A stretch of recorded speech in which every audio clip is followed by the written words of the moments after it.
So my name is Safina Chavis. I'm originally from Boulder, Colorado. It's where I was born, and I grew up in Boulder County. So lived in Colorado for all of my life until I moved here 5.5 years ago. So how many tattoos do you have? Total, I have 5. I can only show you 3. This one is a wave, and that one is a mountain.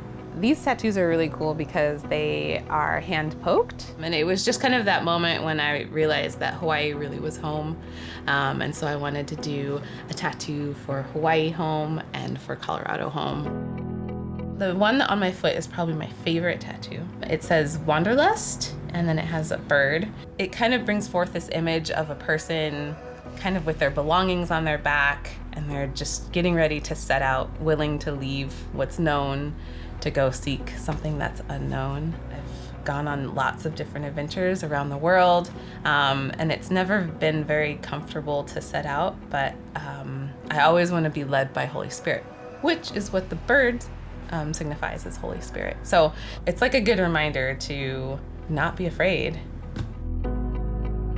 I lived in Lima, Peru for about 4 months doing some mission work there. And the most I've ever been afraid was when I got kidnapped. Well, that's a story. Yeah. We got in quite late, and I hadn't realized that I got through customs more quickly than the rest of my team did.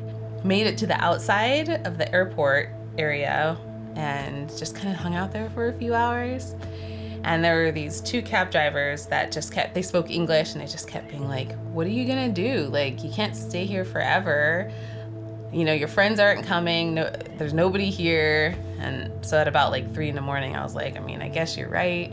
And I got in the cab. As soon as I closed the door, I realized I was in their power, in their domain, and they made that pretty clear. They drove me around Lima, they took me to an ATM, had me pull out all of my money, and then put me in this like hostel.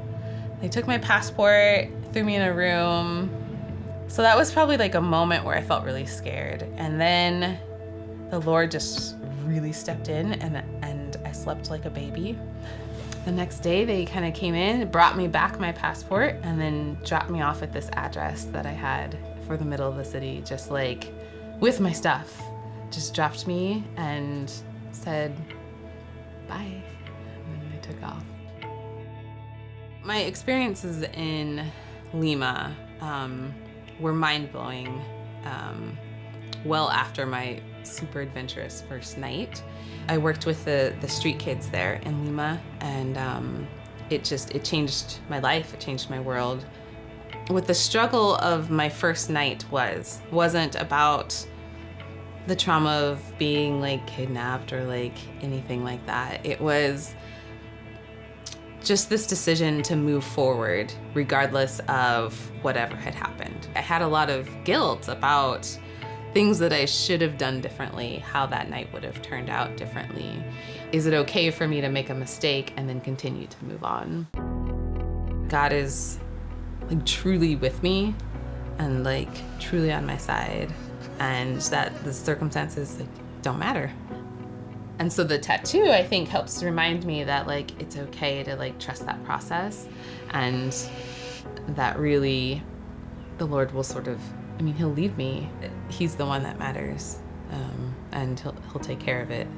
But it might not look the way that I want it to, or the way that anyone else wants it to, including the FBI.